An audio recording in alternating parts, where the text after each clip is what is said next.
প্ৰিয়সতা আপোনালোকে শুনি আছে FM বেণ্ডৰ 89.6 মেগাহাৰ্টছত ৰেডিঅ' গোৱালপাৰা আপোনাৰ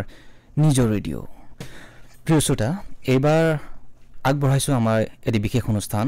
আৰু এই অনুষ্ঠানত আমি আলোচনা কৰিম হৃদৰোগৰ নিয়ন্ত্ৰণত ঔষধি উদ্ভিদৰ ভূমিকা আৰু ইয়াৰ বিষয়ে কথা পাতিবলৈ আমি আমন্ত্ৰণ জনাই আনিছোঁ আমাৰ ষ্টুডিঅ'লৈ গোৱালপাৰা মহাবিদ্যালয়ৰ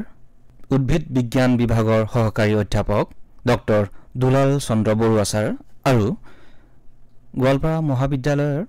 প্ৰাণী বিজ্ঞান বিভাগৰ সহকাৰী অধ্যাপিকা তৃষ্ণা বৰ্মন বাইদেউ।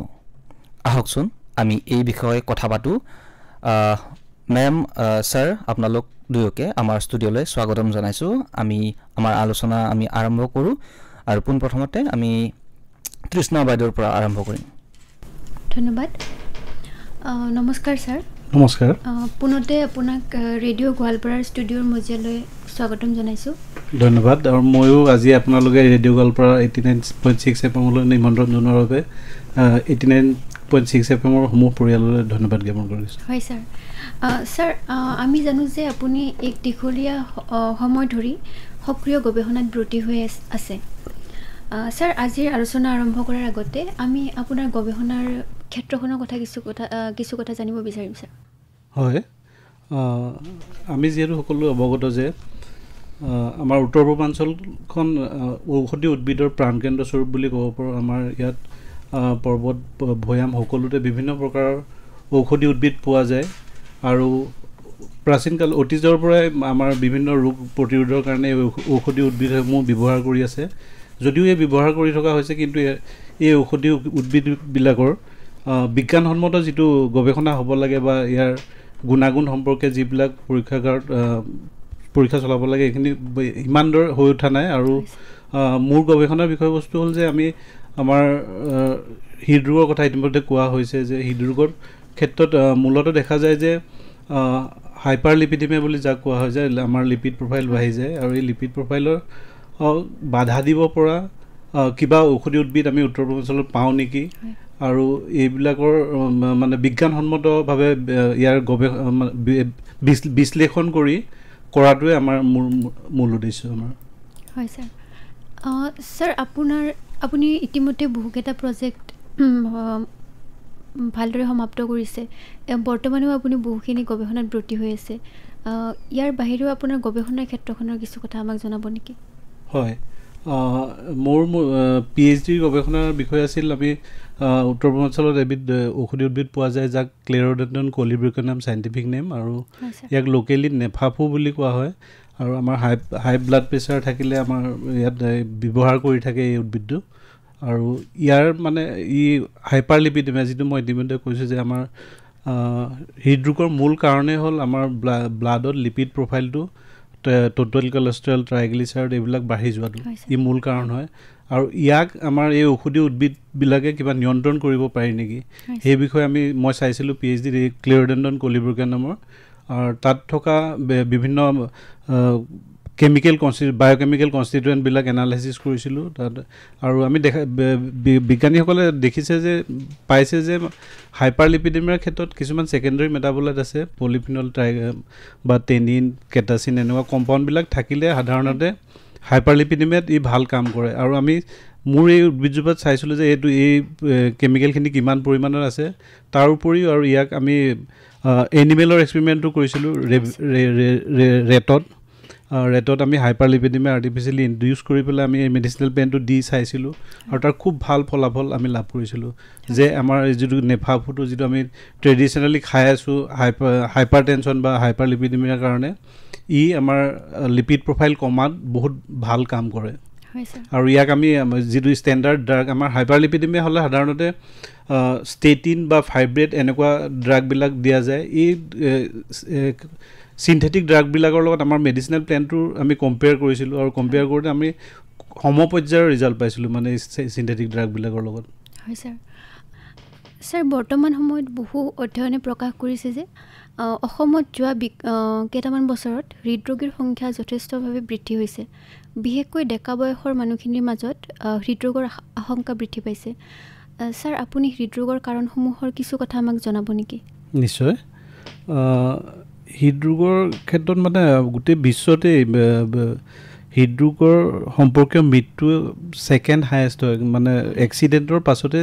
ছেকেণ্ড কজ হয় হৃদৰোগ হৈ পেলাই মানুহৰ মৃত্যু হোৱা গোটেই বিশ্বতে বেছি ইয়াৰ মানে 2019 ইউএনৰ ৰিপৰ্ট মতে 17.9 মিলিয়ন ডেথ হৈছে হৃদৰোগ হৈ পেলাই আৰু সেই অনুযায়ী আমাৰ উত্তৰ পূৰ্বাঞ্চল বা অসমতো ইয়াৰ হৃদৰোগৰ আক্ৰান্ত ৰোগীৰ সংখ্যা বাঢ়িছে হৃদৰোগৰ মূল কাৰণবিলাক ক'বলৈ গ'লে মূলতঃ এই ডায়েবেটিছৰ কাৰণে হয় হৃদৰোগ বা হাই ব্লাড প্ৰেছাৰৰ কাৰণে আৰু স্মকিং হেবিট থাকিলে হৃদৰোগত হ'ব পাৰে এক্সেছিভ হাইপাৰলিপিডিমিয়া যিটো ইতিমধ্যে মই কৈ গৈছোঁ ইয়াৰ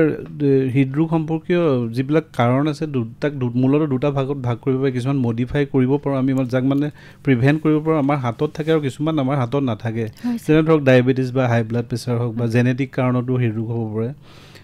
কিন্তু কিছুমান আমাৰ হাতত থাকে যেনে আমাৰ চেডেণ্টেৰী লাইফষ্টাইলটো যিটো মানুহ সেইটো আমি চেঞ্জ কৰিব পাৰোঁ বা স্মকিং হেবিটটো আমি বন্ধ কৰিব পাৰোঁ আৰু ঠিক তেনেদৰে হাইপাৰলিপিডিমিয়া যিটো লিপিড প্ৰফাইলটো আমি ডায়েটৰ পৰা কণ্ট্ৰল কৰি পেলাই লিপিড প্ৰফাইলটো আমি কমাব পাৰোঁ যিটো কলেষ্ট্ৰলৰ পৰিমাণ বা এইবিলাক বাকী ছাৰ আপুনি হাইপাৰলিপিডিমিয়াৰ কথা উল্লেখ কৰিলে ছাৰ ইয়াৰ নিয়ন্ত্ৰণত ঔষধি উদ্ভিদৰ কেনে ভূমিকা হয় হয় আমাৰ মানে আমাৰ গৱেষণাৰ মূল বিষয়টোৱে এইটো যে লিপিড প্ৰফাইল বুলি ক'লে আমাৰ যিটো খাদ্যত আমি ডেইলি লওঁ আমাৰ খাদ্যত মূলতঃ তিনিটা বস্তু থাকে প্ৰ'টিন কাৰ্বহাইড্ৰেট আৰু লিপিড আৰু এই লিপিডটোৱে মূল কাৰণ হয়গৈ আমাৰ হাৰ্ট ডিজিজৰ কাৰণে ইয়াতে যিবিলাক ট্ৰাইগ্লিচাৰাইড থাকে ফচফলিপিড বা কলেষ্ট্ৰল ইয়াৰ পৰিমাণ যদি আমাৰ ব্লাডত যিটো নৰ্মেল লেভেল থাকিব লাগে তাতকৈ বাঢ়ি গ'লে তাকে হাইপাৰলিপিডিমিয়া বুলি কোৱা হয় প্ৰত্যেকটো এটা ৰেঞ্জ থাকে আৰু এই প্ৰত্যেকবিলাক কাৰণবিলাক ইয়াৰ এটা হৃদৰোগৰ ক্ষেত্ৰত এটা চাবলগীয়া বস্তু যে ইয়াৰ কোনো লক্ষণ দেখা নিদিয়ে আৰু হৃদৰোগটো চাইলেণ্ট কিলাৰ বুলি কোৱা হয় এইবিলাকে কোনো পটককৈ লক্ষণ নেদেখা আমি সেইবাবে মানে প্ৰত্যেক বছৰত পাৰিলে এবাৰমানকৈ আমাৰ লিপিড প্ৰফাইলটো টেষ্ট কৰি থাকিব লাগে এইবিলাক যদি লিপিড প্ৰফাইল কলেষ্ট্ৰলৰ লেভেল বাঢ়ি যায় বা ট্ৰাইগ্লিচাৰৰ লেভেল বাঢ়ি যায় নৰ্মেল ৰেঞ্জতকৈ আমাৰ কোনো চিমটম নেদেখায় গতিকে আমি ক'ব নোৱাৰাকৈ এই বাঢ়ি গৈ পেলাই যেতিয়া বেছি বাঢ়ি যাব তেতিয়া আমাৰ আৰ্টাৰীত ই ব্লক সৃষ্টি কৰে যাক এথেৰস্ক্লেৰ'চিছ বুলি কোৱা হয় আৰু এই ব্লকবিলাকৰ ফলতে গৈ পেলাই হাৰ্ট এটেক বা ষ্ট্ৰোক হয় গতিকে ইয়াক নিয়ন্ত্ৰণৰ কাৰণে আমি এতিয়া বহুত মেডিচিনেল প্লেন ৰিপৰ্ট হৈছে যিবিলাকে এই লিপিড প্ৰফাইলবিলাক কমাব পাৰে যেনে আমাৰ অৰ্জুন গছৰ ছাল বা মই যিটো ক্লেৰডেণ্ডনৰ কথা ক'লোৱে আমাৰ গাৰ্লিকতো ইয়াৰ পাইছে ৰিপৰ্ট পোৱা গৈছে যে গাৰ্লিকো কমাব পাৰে বা আমাৰ ভীমকলৰ যিটো শিপাৰ পৰা ৰস ওলায় তাকো আমি ৰিপৰ্ট হৈছে আমি ৰিচাৰ্চ পাইছিলোঁ যে সিও লিপিডৰ পৰিমাণটো ব্লাডত কমাব পাৰে যিবিলাক আমি বৰ্তমান ৰেটত মানে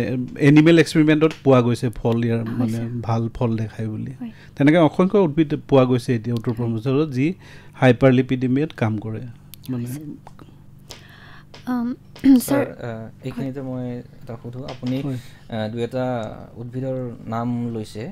মই উল্লেখ কৰিব বিচাৰোঁ অৰ্জুন গছৰ ছাৰ এই অৰ্জুন গছ প্ৰায় আমি খুব মানে আমি য'তে ত'তে নাপাওঁ সাধাৰণতে বিচাৰি ছাৰ এইটো গছৰ আমি কি ধৰণে ইয়াক আমি সেৱন কৰিব লাগিব গছৰ মানে পাত নে মানে গছৰ শিপা নে কোনটো বস্তু ইয়াৰ অৰ্জুন গছৰ ছালটোৰ এণ্টি হাইপাৰলিপিডেমিক প্ৰপাৰ্টি আছে বুলি ৰিপৰ্ট হৈছে আচ্ছা তেনেকৈ মই যিটো কথা ক'লোঁ এতিয়া ক্লেৰডেণ্ডন কলিব্ৰিকেনাম নেফাফু গছৰ পাতটো এইটো জেনেৰেলি এটা ৰিপৰ্ট হৈছে মিজোৰামত মানে তেওঁলোকে প্ৰত্যেকটো ডায়েটতে হেৰি ৰাখে এই নেফাফুটো ফুইনাম বুলি কয় তাত প্ৰত্যেকটো ৰাতিপুৱা গধূলি তেওঁলোকে নেফাফুটো খায় আৰু ইণ্ডিয়ান কাউন্সিল অফ মেডিকেল ৰিচাৰ্চে এটা ছাৰ্ভে চলাইছিলে নৰ্থ ইষ্টত প্ৰিভেলেঞ্চ অফ হাইপাৰটেনশ্যন বা হাইপাৰলিপিডিমিয়াটো আৰু তাত পাইছিলে যে মিজোৰামতে সকলোতকৈ কম আৰু বহুতে ক'ব বিচাৰে যে তেওঁলোকে প্ৰত্যেকটো ডায়েটতে এই নেফাফুটো খাই থাকে যে সিও এটা অন্যতম কাৰণ হ'ব পাৰে তেওঁলোকৰ ল' ব্লাড প্ৰেছাৰ বা ল' হাইপাৰলিপিডিমিয়া হোৱাৰ ছাৰ আমাৰ আলোচনাত যিহেতু বিভিন্ন ধৰণৰ ঔষধি উদ্ভিদবিলাকৰ কথা ওলাইছে মই শ্ৰোতাসকলক এইখিনিতে জনাব বিচাৰিছোঁ ছাৰ অলপতে আপুনি ভাৰত চৰকাৰৰ পৰা এই বিষয়তে এটি প্ৰকল্প লাভ কৰিছে ছাৰ এই প্ৰকল্পটোৰ বিষয়ে কিছু কথা ক'ব নেকি হয় এইটো department of biotechnology government of ইণ্ডিয়াৰ মই এটা প্ৰজেক্ট পাইছিলোঁ আৰু এই প্ৰজেক্টটোত আমি এটা কথা মই ইতিমধ্যে থাকি কৈছে যে আমাৰ মেডিচিনেল প্লেণ্টবিলাকৰ ওপৰত আমি যেতিয়া এই প্ৰপাৰ্টিবিলাক আছে নাই চাবলৈ যাওঁতে আমিতো অসংখ্য মেডিচিনেল প্লেণ্ট আছে আমাৰ ইয়াত উত্তৰ পূৰ্বাঞ্চলত প্ৰত্যেকজোপাতে আমি কৰিব নোৱাৰোঁ কিন্তু আমি কোনজোপা প্লেণ্ট ছিলেক্ট কৰিম ইয়াৰ ক্ষেত্ৰত এটা কথা আমি মানি চলোঁ যে আমাৰ জনজাতি লোকসকল তেওঁলোকে অতীজৰ পৰাই মেডিচিনেল প্লেণ্টৰ ওপৰত ডিপেণ্ডেণ্ট হৈ থাকে আৰু তেওঁলোকৰ বহুত নলেজ আছে মেডিচিনেল প্লেণ্টৰ ওপৰত তেওঁলোকে ব্যৱহাৰ কৰি থকা মেডিচিনেল প্লেণ্টবিলাক আমি প্ৰথমতে ছিলেক্ট কৰোঁ যাতে চাইণ্টিফিকেলি ইয়াক প্ৰুভ কৰিবলৈ যে প্ৰপাৰ্টিটো সঁচাকৈ আছে নাই যিটো তেওঁলোকে ইমান দিন বিশ্বাস কৰি আছে আৰু ঠিক তেনেদৰে সেই হেৰিটো লৈয়ে আমি গোৱালপাৰা জিলাৰ ৰাভা জনজাতিসকলে তেওঁলোকে হাই ব্লাড প্ৰেছাৰ বা হাইপাৰ লিপিডেমিয়াৰ ক্ষেত্ৰত কোনটো মেডিচিনেল প্লেণ্ট ইউজ কৰে এই তাৰ ওপৰত এটা ছাৰ্ভে চলাই আমি 5টা প্লেণ্ট ছিলেক্ট কৰিছিলোঁ আৰু এই 5টা প্লেণ্টৰে আমি যেনে যদি হাৰ্টৰ কাৰণে উপযোগী হ'বলৈ যিখিনি মানে ফাইটো কনষ্টিটুৱেণ্ট লাগে সেই কনষ্টিটুৱেণ্টখিনি এই প্লেণ্টকেইটাত সঁচাকৈ আছেনে নাই আছে যদি কিমান পৰিমাণত আছে আমি সেইটো চাইছোঁ আৰু ইয়াৰ লগতে আৰু এটা খুব জড়িত মানে হৃদৰোগৰ লগত এণ্টি অক্সিডেণ্ট আজিকালি সঘনাই শুনা যায় যে এই এণ্টি অক্সিডেণ্টটো একচুৱেলি কি হয় আমাৰ বডিত নৰ্মেল প্ৰচেছতে আমাৰ কিছুমান ফ্ৰী ৰেডিকেল জেনেৰেট হয় আৰু এই ফ্ৰী ৰেডিকেলখিনি আমাৰ স্বাস্থ্যৰ কাৰণে খুব হানিকাৰক হয় আৰু যিকোনো বস্তুৱে যদি এই ফ্ৰী ৰেডিকেল জেনেৰেট হোৱা প্ৰচেছটো বাধা দিব পাৰে তেতিয়াহ'লে তেনেকুৱা বস্তুবিলাকক এণ্টি অক্সিডেণ্ট বুলি কোৱা হয় আৰু এই কিছুমান কম্পাউণ্ড ৰিপৰ্ট হৈছে যি এই এণ্টি অক্সিডেণ্ট প্ৰপাৰ্টিবিলাক দেখায় তেনেকুৱা এণ্টি অক্সিডেণ্ট কম্পাউণ্ড আমাৰ এই মেডিচিনেল প্লেণ্টকেইটাত কিমান আছে কি কথা আমি সেইবিলাকো চাইছোঁ মানে তাক জুখিছোঁ এক্সট্ৰেক্ট কৰি ছাৰ আমি বহু নজনা কথা শিকি আছোঁ সাধাৰণতে এণ্টি অক্সিডেণ্ট বা ফ্ৰী ৰেডিকেল সমূহক আমি এজিং যেতিয়া আমি এজিং ষ্টাডি কৰোঁ তেতিয়া সাধাৰণতে ইয়াৰ উল্লেখ কৰা হয় আজি আমি গম পাইছোঁ যে হৃদৰোগতো ইয়াৰ যথেষ্ট ভূমিকা থাকে আমি আৰু বহু কথা পাতিম তাৰ আগতে আৰু এটি কি আমি গীতৰ মাজলৈ যাম মেম ছাৰ আপুনি এণ্টি অক্সিডেণ্ট আৰু ফ্ৰী ৰেডিকেলৰ কথা ক'লে হয়তো বহুতখিনি শ্ৰোতাই হয়তো এণ্টি অক্সিডেণ্ট বা ফ্ৰী ৰেডিকেলৰ বিষয়ে এনেকৈ ক'লে হয়তো বুজি নাপাব সৰল ভাষাত বুলি ক'লে ছাৰ আমাৰ মানে যিটো আমাৰ শ্বাস প্ৰশ্বাস লওঁ উশাহ নিশাহ লওঁ যিবিলাক আমাৰ নৰ্মেল প্ৰচেছবিলাক বায়'লজিকেল প্ৰচেছবিলাক বডিত চলি থাকে চলি থকাৰ সময়তে আমাৰ কিছুমান ফ্ৰী ৰেডিকেল উৎপত্তি হয় আমাৰ বডিৰ ভিতৰত যিটো আমি কোনোপধ্যে হেৰি কৰিব নোৱাৰোঁ নিয়ন্ত্ৰণ কৰিব নোৱাৰোঁ আমাৰ নিজৰ নিয়ন্ত্ৰণৰ বাহিৰত আৰু মানে আমাৰ বডিৰ ভিতৰতে এনেকুৱা ছিষ্টেম আছে যে এইবিলাক ফ্ৰী ৰেডিকেলবিলাক নিউট্ৰেল কৰিবৰ কাৰণে কিছুমান বেলেগ আকৌ কম্পাউণ্ড আমাৰ বডিৰ ভিতৰত জেনেৰেট হয় কিন্তু এবনৰ্মেল কণ্ডিশ্যনত যেতিয়া বেছিকৈ তাৰ এক্সাম্পল হ'ল আমাৰ SOD কিছুমান এনজাইম হয় ছুপাৰ অক্সাইড ডিছমিউটেজ কেটেলেজ এনেকুৱা কিছুমান এনজাইমে যিবিলাক এই ফ্ৰী ৰেডিকেলটো নিউট্ৰেল কৰে কিন্তু যদি আমাৰ বেছিকৈ ফ্ৰী ৰেডিকেল জেনেৰেট হয় তেতিয়াহ'লে আমি বাহিৰৰ পৰা তাক মানে নাইকিয়া কৰিবৰ কাৰণে ব্যৱস্থা ল'ব লাগিব তাৰ কাৰণে আমি বেলেগ মেডিচিন লওঁ বা খাদ্য বস্তুত বহুত আৰু এই ফ্ৰী ৰেডিকেল জেনেৰেট হোৱা উৎপত্তি হোৱা প্ৰচেছটো যিয়ে বাধা দিব পাৰে তাকে একচুৱেলি এণ্টি অক্সিডেণ্ট বুলি কোৱা হয় যি বস্তুৱে হ'ব পাৰে কেমিকেলো হ'ব পাৰে এনজাইমো হ'ব পাৰে বেলেগ বেলেগ আৰু আমাৰ মেডিচিনেল প্লেণ্টবিলাকত থকা কিছুমান কম্পাউণ্ডো হ'ব পাৰে যি আমাৰ বডিৰ ভিতৰত এই ফ্ৰী ৰেডিকেলবিলাক উৎপত্তি হোৱাত বাধা দিয়ে ছাৰ আমি যিহেতু হৃদৰোগৰ কথা পাতি আছোঁ হৃদৰোগৰ লগতে সঘনাই আলোচনা হৈ থকা আৰু এটা বিষয় হৈছে আমাৰ দেহত কলেষ্ট্ৰলৰ যিটো স্তৰ বা সমতা ছাৰ এই বিষয়ে কিছু কথা আমাক জনাব নেকি হয় খুব এটা গুৰুত্বপূৰ্ণ প্ৰশ্ন আমাৰ যিটো হাৰ্ট এটেকে কওক বা হৃদৰোগৰ সম্পৰ্কত কলেষ্ট্ৰলটো ওতপ্ৰোতভাৱে জড়িত হৈ থাকে আৰু কলেষ্ট্ৰলটো বিষয়ে আমাৰ বেলেগ বেলেগ ধৰণৰ মতবাদ আছে আমি বহুতে ভাবোঁ যে আমাৰ খাদ্যত কেতিয়াবা মানে কলেষ্ট্ৰল থাকিবই নালাগে আমি তেল কিনিবলৈ যাওঁতে সদায় কলেষ্ট্ৰল ফ্ৰী তেল কিনো বা হেৰি কৰোঁ কিন্তু কথাটো তেনেকুৱাও নহয় কলেষ্ট্ৰলৰ আমাৰ বডিৰ ভিতৰত বহুত ইম্পৰ্টেণ্ট ৰোলো আছে আমাৰ বহুতবিলাক হৰমন আছে ইষ্ট্ৰজেন প্ৰজেষ্টৰন এনেকুৱা হৰমনবিলাকৰ ই প্ৰিকাৰ্চৰ হয় আৰু আমাৰ যদি বডিত একেবাৰে কলেষ্ট্ৰল নাইকিয়া হৈ যায় তেতিয়াহ'লে এই হৰমনবিলাকৰ ইম্বেলেঞ্চ হৈ পেলাই তাৰ পৰাও বহুত বেলেগ ৰোগৰ লক্ষণ দেখা দিব পাৰে কিন্তু যদি আমাৰ যিমান পৰিমাণে থাকিব লাগে তাতকৈ বেছি যদি কলেষ্ট্ৰল আমাৰ শৰীৰত জমা হয় থাকে ব্লাডত থাকে তেতিয়াহ'লে আমাৰ হাৰ্টলৈ যিবিলাক ধমনীয়ে ব্লাড লৈ গৈছে তেতিয়া সেই ধমনীবিলাকত এই কলেষ্ট্ৰলটো জমা হ'বলৈ আৰম্ভ কৰে প্ৰথমে ট্ৰাইগ্লিচাৰাইড জমা হয় তাৰপিছত আহি কলেষ্ট্ৰল জমা হয় আৰু এই ধমনীবিলাক বন্ধ কৰি দিয়ে যিটো হৃদযন্ত্ৰলৈ তেজ পৰিবহণ কৰা ধমনীবিলাক আৰু এই বন্ধ কৰি দিয়া প্ৰচেছটোকে এথেৰ'স্ক্লেৰ'চিছ বুলি কোৱা হয় আৰু যেতিয়া সাধাৰণতে দেখা যায় যে এই যিবিলাক ব্যক্তিৰ লিপিড প্ৰফাইল বেছি থাকে তেওঁলোকৰ ব্লাড প্ৰেছাৰো বেছি থাকে আৰু কেতিয়াবা এই যিবিলাক ব্লকবিলাক থাকে এই ব্লকবিলাক ভাঙি পেলাই ইয়াত থকা জমা হোৱা গোটেই বস্তুবিলাক হাৰ্টলৈ গুচি যায় যাক আমি হাৰ্ট এটেক বুলি কওঁ বা যদি আমাৰ ব্ৰেইনলৈ যিবিলাক ধমনীয়ে লৈ গৈছে ব্লাড তাত যদি ব্লক কৰি থৈ দিয়ে তেতিয়াহ'লে এই ব্লকটো ভাগি আকৌ ব্ৰেইনলৈ গুচি গ'লে ষ্ট্ৰোক হয় তেনেদৰে কিন্তু তাৰ এই প্ৰত্যেকটো কথাতে মূল বিষয়টো কলেষ্ট্ৰল আৰু কলেষ্ট্ৰলৰ পৰিমাণটো মানে আমাৰ ব্লাডত যিমান থাকিব লাগে তাতকৈ বেছি হ'লে এই কণ্ডিশ্যনবিলাক আহে আৰু এই যিটো কলেষ্ট্ৰলৰ পৰিমাণ বঢ়াটোৰ ক্ষেত্ৰতো বহুত বেলেগ বেলেগ কাৰণ থাকে কিছুমান ব্যক্তিৰ বংশগতভাৱে বাঢ়িব পাৰে বা খাদ্য মানে হেবিটৰ বাবেও বাঢ়িব পাৰে গতিকে আমি ইয়াক একেবাৰে নাইকিয়াও কৰি দিব নালাগে আমাৰ খাদ্যৰ পৰা আৰু কিন্তু আমাৰ নিয়ন্ত্ৰণত মানে যিটো লাগে ইমান পৰিমাণে থাকিব লাগে স্যাৰ আপুনি যিদৰে ক'লে যে আমাক কলেষ্ট্ৰল আমাৰ দেহত জৰুৰী স্যাৰ দুটা আমি শব্দ শুনি থাকোঁ গুড কলেষ্ট্ৰল আৰু বেড কলেষ্ট্ৰল স্যাৰ আমাৰ শ্ৰোতাসকলৰ কাৰণে তাৰ বিষয়ে কিছু কথা কৈ দিব নেকি খুব ভাল প্ৰশ্ন সুধিছে আপুনি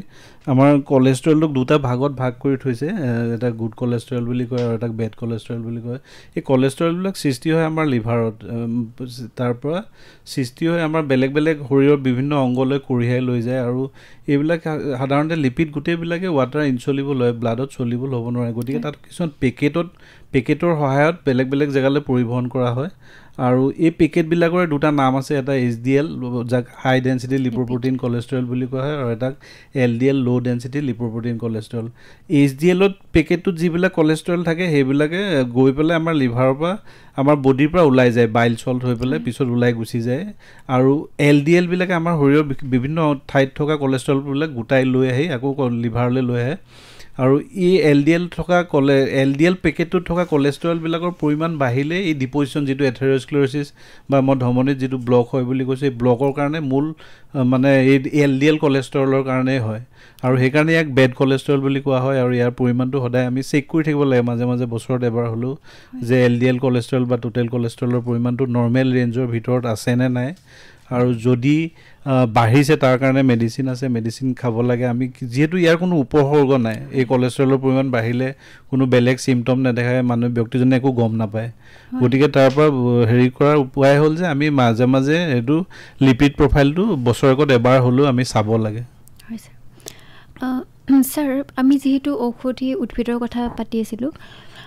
স্যাৰ কলেষ্ট্ৰলৰ নিয়ন্ত্ৰণত তেনেকুৱা ঔষধি উদ্ভিদবিলাকৰ ভূমিকা কেনেকুৱা হৈছে হয় খুবেই ভাল আমাৰ যিবিলাক আমাৰ মাৰ্কেটত যিবিলাক মেডিচিন আছে চিন্থেটিক মেডিচিনবিলাক মই ইতিমধ্যে কৈছোঁ যে হয় ষ্টেটিন বৰ্গৰ হয় বা ফাইব্ৰেট এনেকুৱা দুটা মেডিচিন আছে এই দুটাক দিয়া হয় কলেষ্ট্ৰলৰ পৰিমাণ কমাবলৈ কিন্তু তাৰ কিছুমান বহুত ছাইড এফেক্ট আছে সেইটো আমাৰ মেডিচিনেল প্লেণ্টৰ পৰা যিবিলাক আমি এতিয়া আমাৰ CDR লক্ষ্ণৌ এটা উলিয়াইছে গুগু লিপিড বুলি যিটো মেডিচিনেল প্লেণ্টৰ পৰা উলিয়াইছে সৃষ্টি কৰিছে আৰু ইয়াৰ কোনো ছাইড এফেক্ট নাথাকে গতিকে আমি যদি মেডিচিনেল প্লেণ্টৰ পৰা আমি কলেষ্ট্ৰল নিয়ন্ত্ৰণ কৰি ৰাখিব পাৰোঁ তাৰ পৰা কোনো ছাইড এফেক্ট পোৱা নাযায় আৰু কষ্ট এফেক্টিভো হয় এটি এফৰ্ডেবল হয় গতিকে ছাজেষ্ট কৰোঁ আমি যে মেডিচিনেল প্লেণ্টৰ এইবিলাক ল'ব লাগে হয় ছাৰ